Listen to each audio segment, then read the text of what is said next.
of either sex has ever won the National Hot Rod Association's Top Fuel World Championship 3 times. In a way of introduction, here's a clip of Shirley doing what she does for a living. Watch the monitors.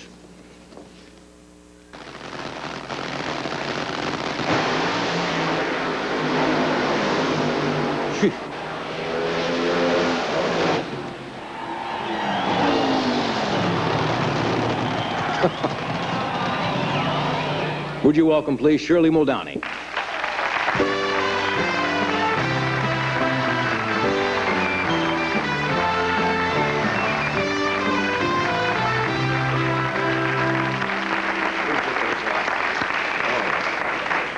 It's a remarkable, as many times as I have seen you race, every time I see one of those drag races, it's frightening.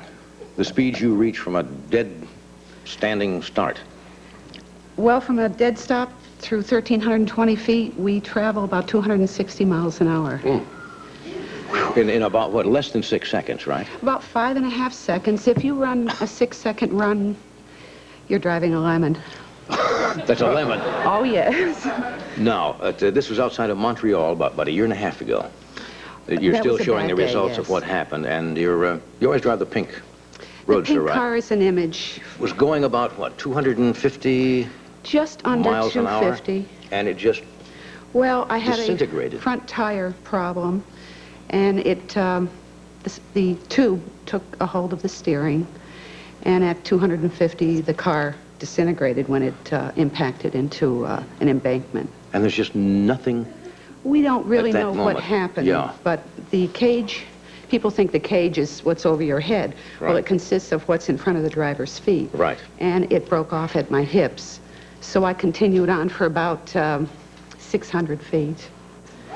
And the extent of your injuries, you broke your pelvis. I hate to go over all this the because good stuff. all the good thing, your legs, all the good thing, your legs and compound fractures of the right leg, both ankles. I lost a thumb, which they put back on. Is there a moment, and this you maybe don't even recall it, was there a moment when that happens and you realize that it's out of control and there's really nothing you can do, where anything at all flashes through your mind, or you just think at that moment, that's it? Well, I knew it was the big one, Johnny. Yeah. I had a ringside seat, and I just thought in my mind, I'm in a good car, I'll ride it out. And I'd been around for about 20 years and had never been on my head. Right. So I thought that, I was very lucky. And I was very lucky to come out of it. I'm lucky to be alive because of the paramedics and the doctors in Montreal and the doctors in Indianapolis. In fact, the Indy 500 doctor worked on me, brought me back, and made it possible for me to drive again. And you have driven since then, haven't you? Even with the yes. with the little leg that's still causing you some problems. Modification with the new car, but I went out at the Winternationals, the NHRA, National Hot Rod Association, opener, which is held at the Pomona Fairgrounds. Right. And they knew I was back. I qualified number 2 with a 5.47 elapsed time. Right. Mile an hour was down just a little bit. We only ran 252. 252 miles an hour. Yeah, so that the crowd will look at 252 and go, they want to see 260, 265. Right. A timeless question that people ask racing drivers, and I guess people who flirt with their life every time they go out. Some people said it's a death wish. I don't really believe that. No. I suppose as a professional, you want to really test the limits of yourself and the car and see how close to the edge you can really do it. We are on the edge because we race a competitor, of course, but we're racing the clock. Right. And who gets there first comes back for the second round. And I have lost by 2 1,000ths of a second. And the difference between, we'll say, number 1 and 2 qualifiers can be just so... Milliseconds almost. That's it. And we have a timing system called a Crontac system that it doesn't lie. It's very unforgiving. And then they also have a reaction timer on the starting line that tells everyone and God how slow you were on the lights. And you have to live that down in the pits. Now, many drivers, I've talked with some of the drivers who race, say, Indy, and they think the speeds are becoming excessive. They're, you know, now over 200 miles an hour on that track, and they figure that if something does happen, they're reaching the limits of where they have to almost pull the power of the cars down. Is there any limit on these cars? They have. Because of my accident, they stepped up the standards. The cars are now, the weight limit is 1,800 pounds, rather it was 1,700, and they beefed up the driver's compartment. But the technology, everything that has gone into making the car safer. The NHRA, they're the first ones to step up, and, well, they were the first ones to accept women on an equal basis. Let me ask you that. You are in a predominantly male sport. It is a male sport. Yeah. Were you accepted when you got into this racket at all?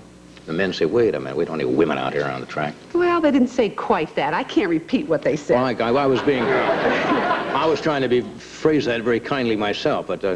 Well, what they said, something like, gee, let's not pay any attention, or let's not think about this, and the problem will go away. Well, it didn't. It got worse. I went to my first drag race in 1958, and I saw a guy named Big Daddy Don Garlitz. Oh, yeah. And at that time, he was my idol. In fact, he's still my idol.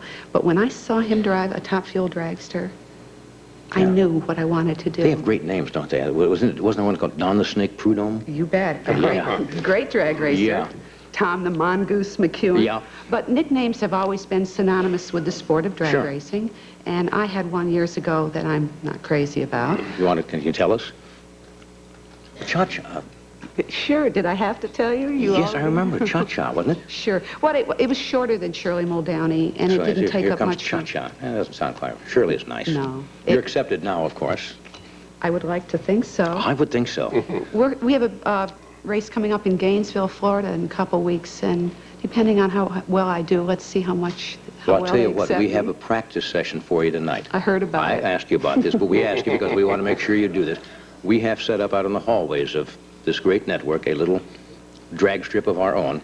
And we've got a couple of these carts they use. I guess you'd call them golf carts that people use and so forth. May I race with you? I have a feeling they souped your... We did not soup the car up. I'll give you your choice of cars. All right. We would never resort to such a crummy, underhanded trick as to underpower your vehicle. I'll give you the choice. Fair enough? One condition. Sure. If I can lure you one day to come to a national event, we have the World Finals at Pomona in October, and I'd like to set you in my car and fire. Oh, you'll fit fine. You're But perfect. you don't expect me to drive that. No, I won't. I won't expect you to drive it, but what we'll do is we'll unhook the motor from the rear wheels, but we'll start it up and have you sit on top of 3,000 horsepower and see how you like it. That's got to be quite a thrill. It is. It's an awesome feeling. Well, this won't be quite as awesome out here, but... For us, it's awesome. So when we come back, I'll let the studio audience know we're going to go into the hall and get into our... Ed's going to come out and be the starter, and I think Tommy's going to be the flag man at the finish, and we'll race down the halls of NBC. All right? You're on. Oh, we're on. We'll be right back for that exciting race. That's right. I notice, Shirley, occasionally when the racers, they have logos, which I understand they get some kind of compensation. Little advertising. I'm picking up a couple of bucks. Now, we're out here at NBC's drag strip, and this is the same place late at night where you'll find Pat Sajak cruising for Vanna White coming down here. We have about, how far would you say that down to where Tommy is?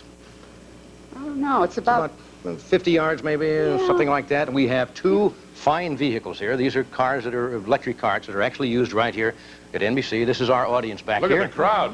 Look at the crowd back here. Same crowd that watched the monologue last night are sitting back here. Or I might say tonight, as a matter of fact. And Ed is going to be the official starter. Yes. Get in your cars, please. few rules. Few rules, In all right. drag racing, if you touch the yellow line, you're out. So we have to stay on... You have to stay in your lane. All right. You can't get into traffic. I cannot encroach on your lane. That's right. Okay. And you don't red light, Johnny. And don't red light, okay? Would you get in your machines, please? Certainly. Here we Race are in is our about machine. to begin. 24 more payments, I own this baby. All right. Just make sure the... Lady and gentlemen, Yes.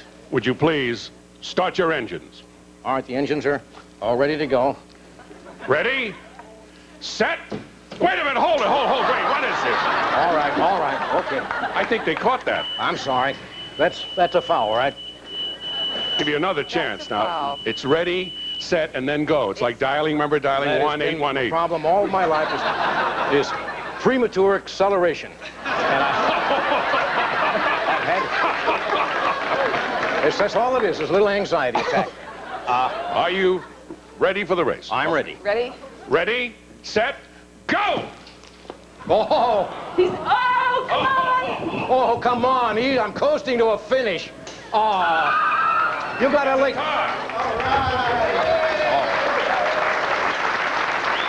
Come on. I'm impressed. Well, come on.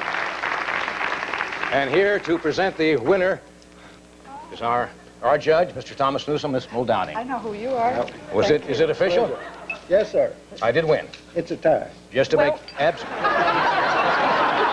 won. What do you mean? What do you mean it's a tie? I was at 4-5. Let's show we have a freeze frame photo finish here. Look. Does that look like a tie to you? You're right. This is very good champagne, but do I get to shake it? Shake it up and open it. No. No, that's all right. That's what you normally do. You hold Okay. that, and it's kind of a victory thing, and they open it up. It figures you've been holding this too long. Okay, Whoopi, thank you. Thank you. I think you give me a handicap. And we'll be back in a moment. Another victory here in Victory Lane.